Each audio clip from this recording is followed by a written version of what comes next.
The following podcast is a Jill Devine media production. Christianity has become known for judgy people, strange words, ancient stories, confusing rules, and a members-only mindset.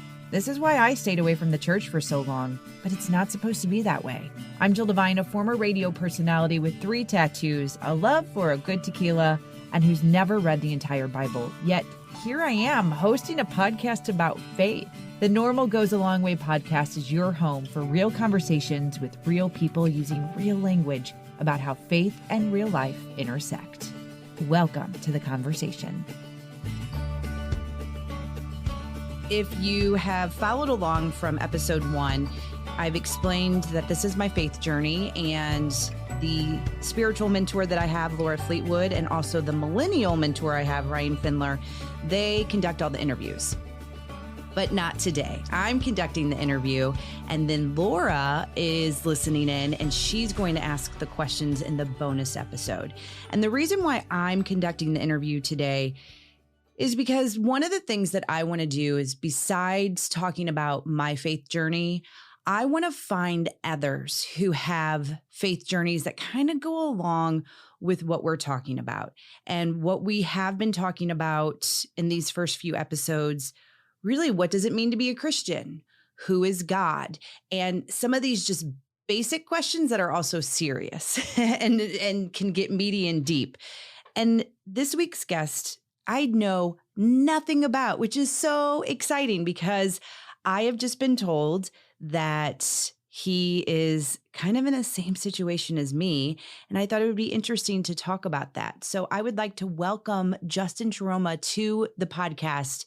Let's just start with the basics. Let's start with where you're from and move into, your personal life now, married, kids, and then we'll get into what you do for a living, and then we'll get into the faith part. Sounds great.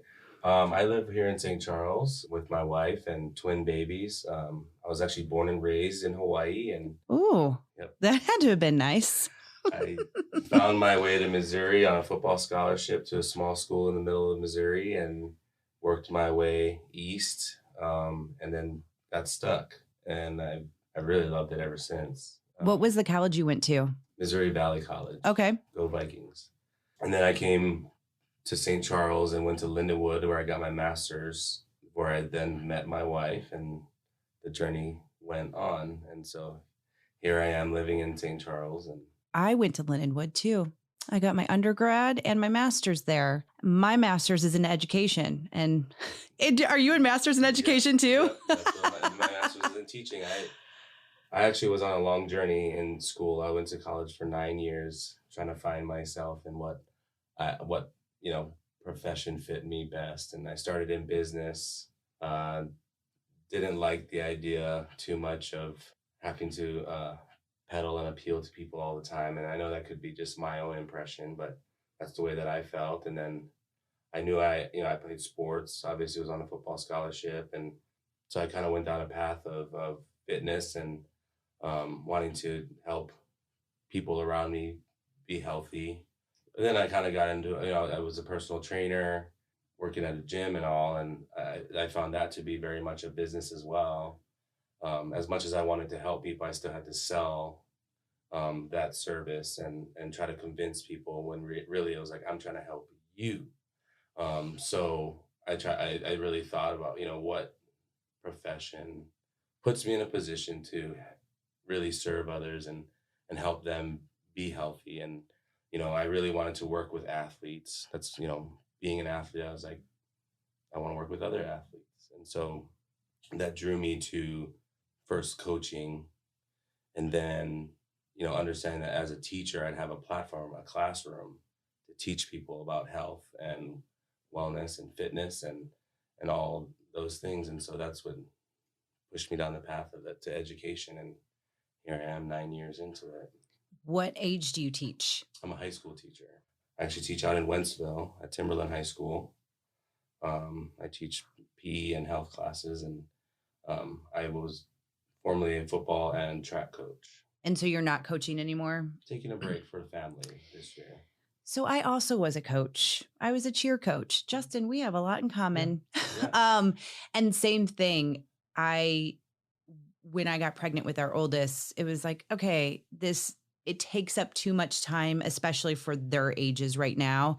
Maybe down the road, I don't know. But it was one of those things with coaching when I still have the first girls that I coached reach out to me on social media and they're like, "Hey coach, how are you doing?" Or they will say things to me about the impact I made in their life. I mean, there is nothing better than that. And I always joke around because I was a tough coach. I demanded the best Mhm. because it was a direct reflection on me too. But I also wanted to set them up like, hey, you are not going to just be able to walk through life and have everything handed to you. You have to work to what you get. And I find that most of the girls I was pretty hard on, I find that they really appreciated it. Mhm. Maybe not then, Right. but now they're starting to know. Yep. Exactly. All right. So we are obviously on a faith podcast. Yep. So we have to talk about that. When you were younger, did you attend church in any way or have God anything in your life? God was always present in ways. So we were the holiday churchgoers growing up. We went to Christmas mass and tried to get to Easter and other big holiday services, but we weren't your everyday Sunday goers. And even then, I think me and my brother, who's 2 years younger than me, we'd still resist at times to even go to the holiday masses. But we also both went to Catholic school. So my brother went to Catholic grade school up through high school, and then I went to Catholic high school. So we were surrounded by religious teachings. I think I grew up with a lot of different perception and misinformation and misunderstandings of church history, maybe even being in church and not catching the message at times, not understanding the language that was being used. And so I felt like I was kind of um, disconnected growing up in the church. And I never did think it was a big deal. It wasn't a big deal to me growing up as a kid. I didn't yearn for the desire to connect more. I wasn't baptized as a kid and didn't go through confirmation school or anything. And so yeah, I grew up with a lot of lack of information, some misinformation, and lack of understanding at times. I'm going to ask you a question that Laura Fleetwood asked me, or maybe it wasn't even a question. It was more of a statement. Like, obviously, those decisions of going to church on the big holidays and even the school choice, that was on your parents. So, what was their connection to religion, faith, whatever it may be for them? It had to have been important to them, right?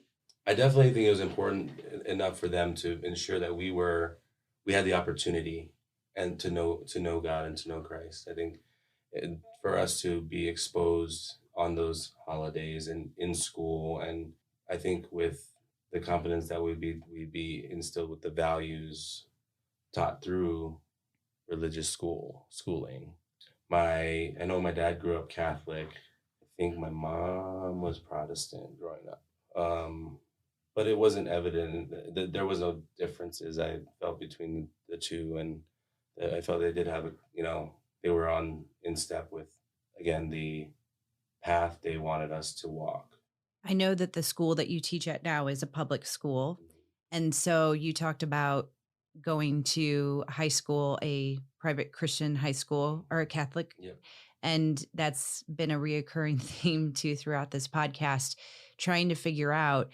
And I don't think we're ever going to figure it out. Everybody's story is different, but your experiences as a high school student at a Catholic school, and obviously it's different now that you're an adult teaching in a public school, but is there a difference? Is there something that you held on to from your time in school that you really, really value and you love?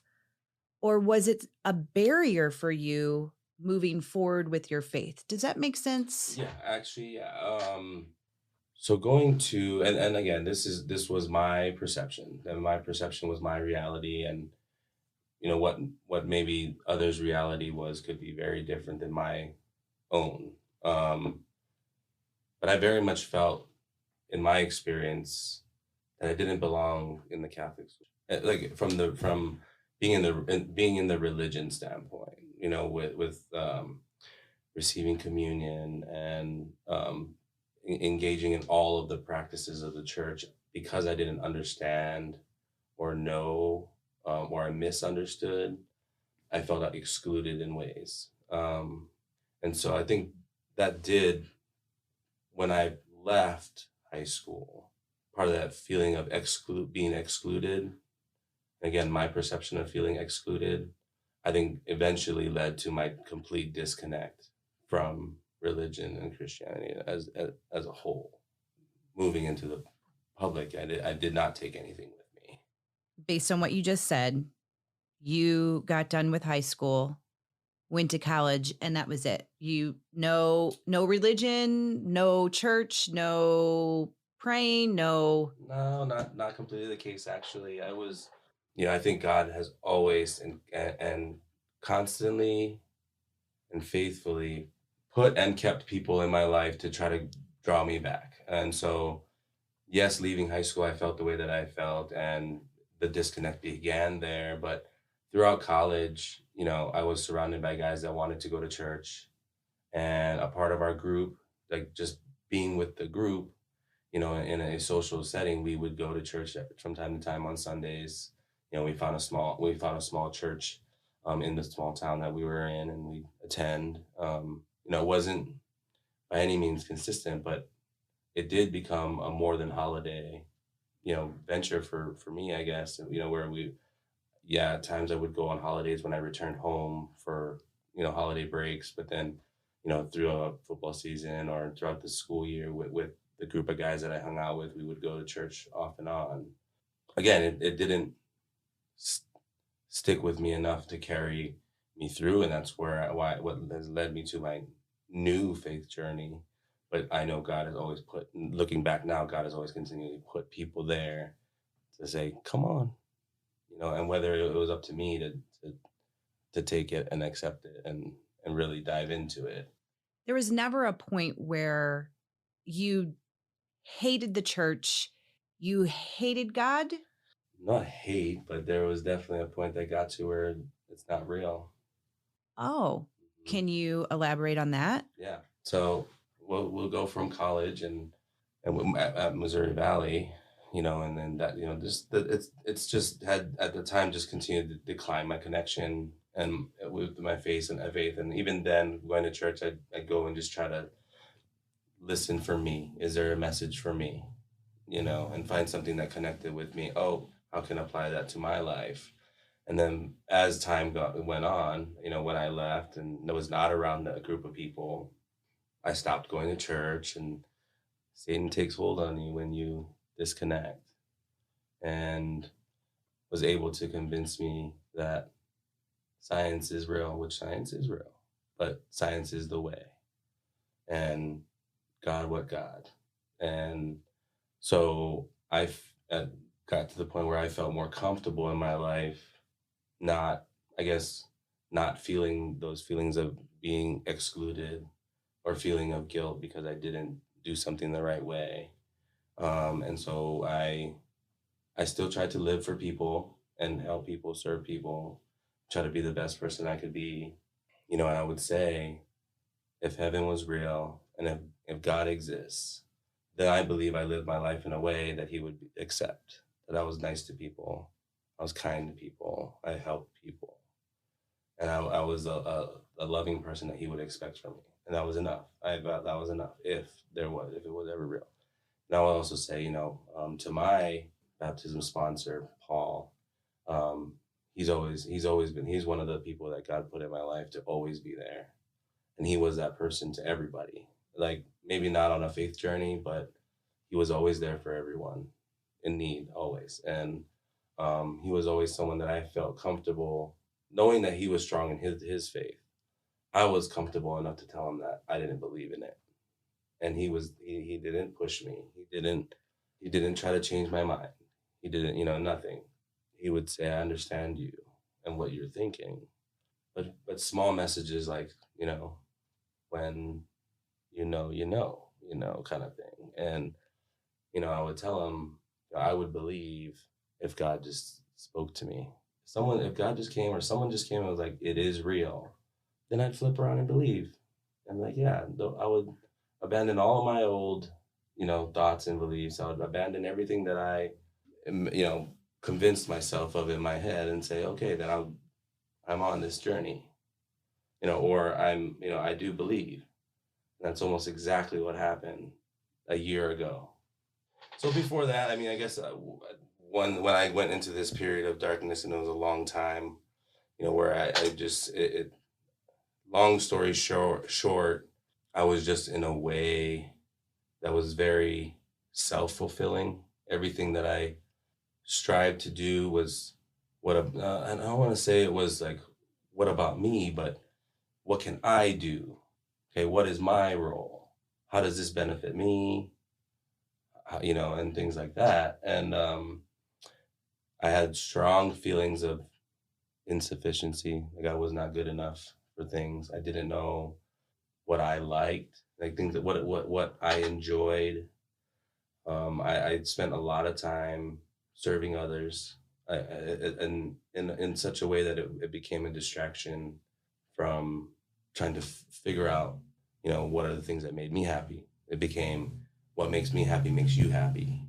But I struggled with that because when everybody's happy and you've done that part, you're only left with yourself. And so it was just really this period of, I would call it just dark, and people from the outside could see, Justin or coach or Mr. He's happy. He's a cool dude. He's happy. He's so nice. Or XYZ, beautiful family, got a beautiful wife. He's got it all, but behind closed doors and in the dark and in more of the intimate, closest relationships I had, those struggled because I wasn't the best version of me to them. I just wasn't really living like this fulfilling life that probably anybody could have imagined that I was. Or, I would have all of these great thoughts, being a coach, being someone that had a desire to like help other people and make people feel good about themselves or help other people get healthy. I had all these plans for myself. I was like, I want to be able to do this. I'll have this plan. I'd write out these plans and they'd never go anywhere, and it'd stop at the planning portion. So as years and years and years had gone on of this desire to improve, but yet I look back at years and years and years and say, I'm still in the same place. Like, what am I doing? Where am I going? What am I doing? And I think some of that turned into anger and resentment. And it was really a reflection on myself that was projected onto, I think probably the most important person was projected onto my wife. And she had to live with this guy. And a year ago, just one day, it kind of just came to a head. And actually, let me back up just a little bit. It didn't only become between the relationship and between just me. If we think about a year ago and the year we had starting in 2019 into 2020, I know it was rough for everybody, and things that were going on in society, the divides that were happening, and then the mass worry that was happening was so entrenched in like media coverage and some of those issues too that I bared the weight of some of that, and I didn't understand why. Like, why do I care so much? It was like, why does it bother me so much? And I just felt like I was taking it was overwhelming. It was overwhelming to me, and so all this happening around me. My babies were born in December 2019, right before the pandemic. Mm-hmm. It was something that I think I've always wanted to have kids, always. Truth be told, I wanted to always have twins. I mean, growing up, me and my brother, we'd look at each other and wish we were twins because we were so close in age. And I mean, don't get me wrong, we were extremely competitive and we still are to this day. But like, but we're really close, and we at times would look at each other as if, especially as we got older, we'd look at each other as same age equals, and Yeah. we'd say, man, if only we were twins, and all the things that we could have done together. And so this concept of twins was always fascinating to me. And then I was blessed with them on my part. So that was kind of step one in December of 19. We start going through that year, and they're just, and still are, perfect babies. Just and we look at each other, and me and my wife would look at each other and just like, wow, how did this happen? And couldn't find an answer. How did we get so lucky? Would be the words. And again, that kind of went on. The pandemic hit, and that was a blessing for us. I know it really hit everyone hard, and a lot of people lost people, but for us, we were able to stay home with them and watch them grow and get to be their parents through that time. And my wife did struggle. My wife is, I mean, her mom, my wife's mom says to me all the time, Cassie was born to be a mom, and she was. She's the greatest mom, and so she really struggled with even the idea of letting her babies go to someone else. Didn't matter who that person was. She wanted to be there for them. So for us, we were able to be there with them for 11 out of the 12 months of their first year. So anyway, all these fortunate events that allowed us to be with our blessings that we, cherish so much. But again, in that time, it was just, for me, I'm like, again, going back to this feeling like I wasn't good enough. Why do I deserve this? Of all people, why do I deserve to get what I want? Why do I get to have, the things, even when I'm not the best version of me or the best version of, and I still struggle with that feeling of not good enough. But, there are better people out there. Why do I get this? Perfect family, perfect babies. And, again, like the struggles that I was having with myself was projected onto my relationship. And it came to head where I think I literally felt God had to step in and say, stop it. Like, come to me and I will show you why.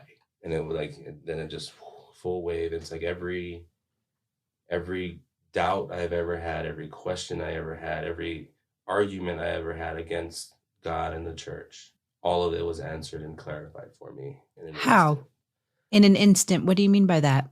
I think a lot of my doubt, a lot of my questions, a lot of my angst against the church resided in people and the people of the church. And how can these people of the church claim to be of God when they act or behave in this way? And so I was taking some of the actions of the little, projected it onto the all, and would even go back to like historical events or historical things, that have happened through the church, whether it was Catholicism spreading through the world. And of course, people are going to believe in this religion when you put a sword through their throat, and things like that. But in that moment, what answered the question was really, you're a sinner, and so are they. I love you. What makes you different than them, or what makes them different than you?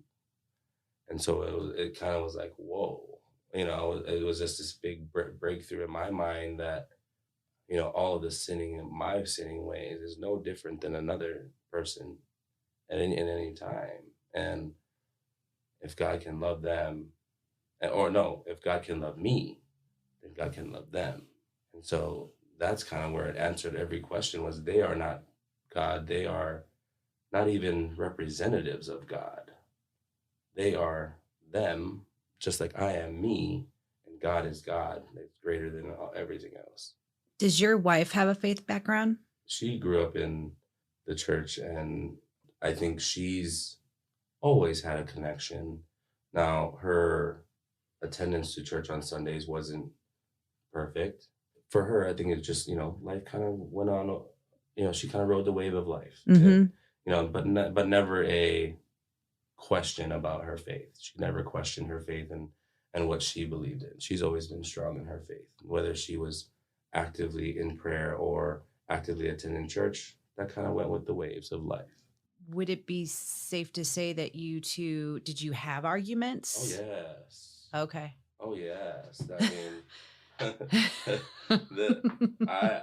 we can go there too. And one thing I told you when you asked me about the podcast was, if I can help even one person understand me, or somebody, or if they can relate to me, that can draw them closer to God and draw them closer to Jesus, I will share it. And even if it's through my vulnerable stories, but she always, even in the talk of kids, wanted to get the kids involved in church. And I was not supportive of it. I'm like, we're going to be lying to them. I don't want to be lying to them. I want them to find their own way in life. That was me. I would even say, and it would kind of, go up and down in these arguments. And, even in my concessions in the arguments, I would say, okay, fine. If you want to take them to church on Sundays, you can go to church. Well, that would be a bad example to the kids. Okay, fine. Then you go to church and I'll go serve at a homeless shelter. That can't be bad. That's what I would say. I would just try to find just absolute ways for me to not be in church. Even when it came down to getting the kids baptized. Yeah. How did that work? Yes. Even down to the week before the kids were baptized, which was when I got my calling. I was saying, I'm only doing it for the kids, as an example for the kids, so that when they ask, is dad baptized? We can say yes, and they can go on their merry way. It was always, up until then, was always for them. 1 week before, like I said, I felt God come to me and basically one thing I felt he said to me in word for word was like, I'm not here for them. I'm here for you. And you're not going to come to pretend get baptized for them. You're going to come for you. You're going to be saved. It was wild. It was the wildest thing. It's kind of a joke with me and the women in my community group that I'm in, because sometimes they'll talk about, hearing the voice of God. And I'm always like, I've never heard the voice of God, and I'm getting frustrated, and we all laugh and we talk about it. And people will say, sometimes whatever that joke is or tale is about how the man's drowning and he's like, God save me. And all of a sudden a boat comes up and he was like, no, I'm waiting for God. And then an airplane and then a helicopter, and he says no and he dies. And he's like, God, you're supposed to save me. He's like, I tried. Like these little things that happen. And so sometimes it's not a voice, but then sometimes it is. And that's fascinating to me. Yeah. And encouraging too. Instead of being aggravated or confused and frustrated, it's now turned into oh my gosh, that's pretty awesome. Okay, so he spoke to you. And it's not like it comes to your ears. Right. And that's the other thing I'm still trying to learn. Like it's literally not him like, hey, Jill. The way that I would say, the way that I described it came right through my chest. And it almost came in one word or one breath. It wasn't long, but it said everything I needed to hear. And just that one breath has changed you. Yeah. So I know, but I don't know the details, but you got baptized with your twins. Yeah. And what an amazing experience it was. I mean, considering a week before, I felt I was just going to be a participating observer in the event, to it being my day as well. Not even as well. It was my day, because theirs were there. That was their day. But when it was my turn to step up to the altar, every word that was said by Pastor Chuck, everything that I know he was speaking for the three, but God told me, like, it's for you. And so I, even on the day, as we set it up, I didn't hold any of my kids leading up to that. point because I couldn't. Like I felt I couldn't carry them spiritually into that moment because I was also being carried into that moment. So it was big. And I'm thinking of your wife. I can only imagine how she felt. Yeah. Did you know Pastor Chuck before then, as far as having a relationship with him, or was it the baptism that spoke to you and formed that relationship? It was the baptism. Yeah. It was is how it landed with the schedule.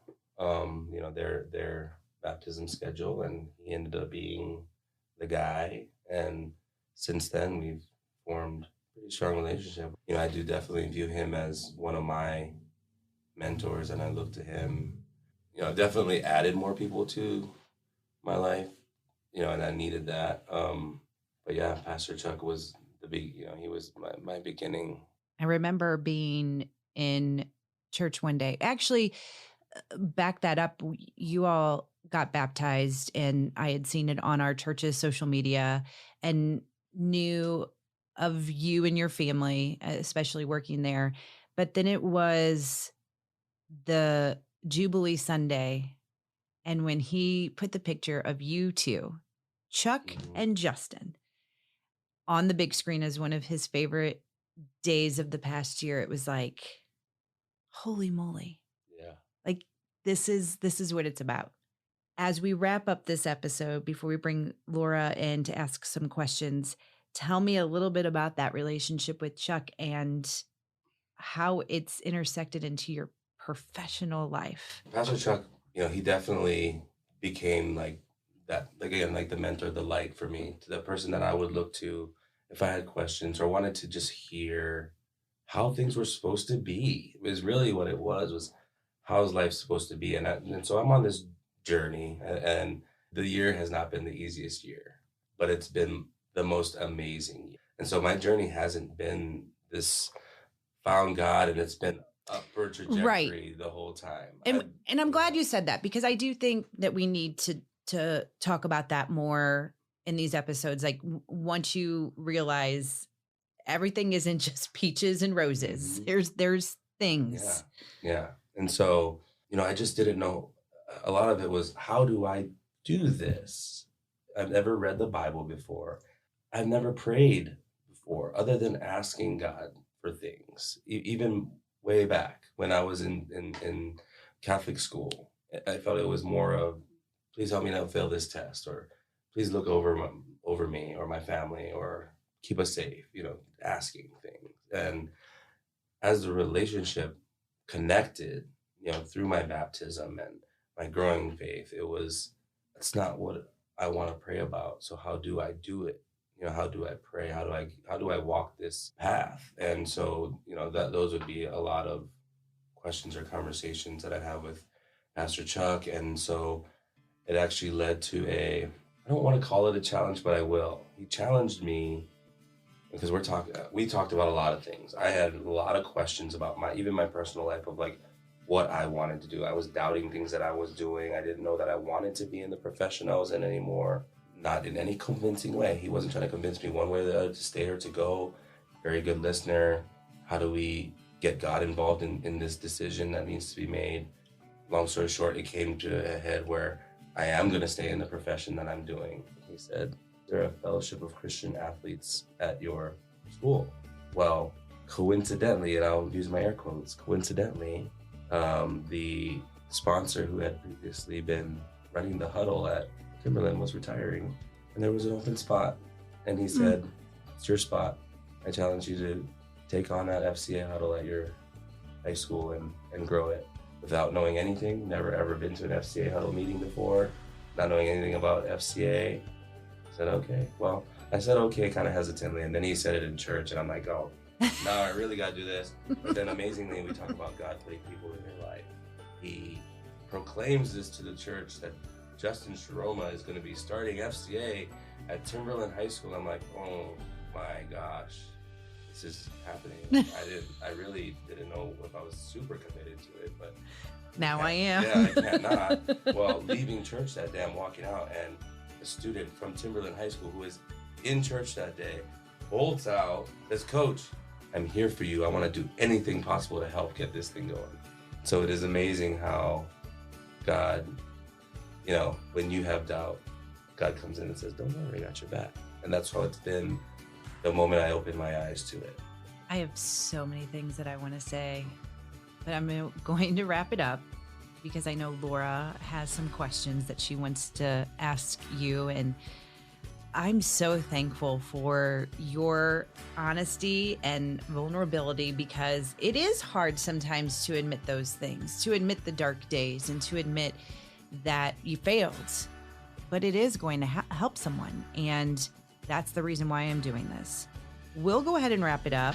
We're going to have Laura come in. She's going to ask some questions, and hopefully somebody else will be compelled to learn more about God and go that next, or take that next step, I guess I should say, to figuring that out. So here's a little preview of what's to come. Let's talk about this moment when you heard from God. So cool. So cool. I thought it was interesting how you explained it, that it didn't come through your head. It came from your chest, like almost this gut knowing that he was speaking to you. Have you felt that again? Yeah. I mean, it's almost like once you feel it, you don't stop feeling it. It's like a channel's been open. I hope that's what all Christians feel, that connection.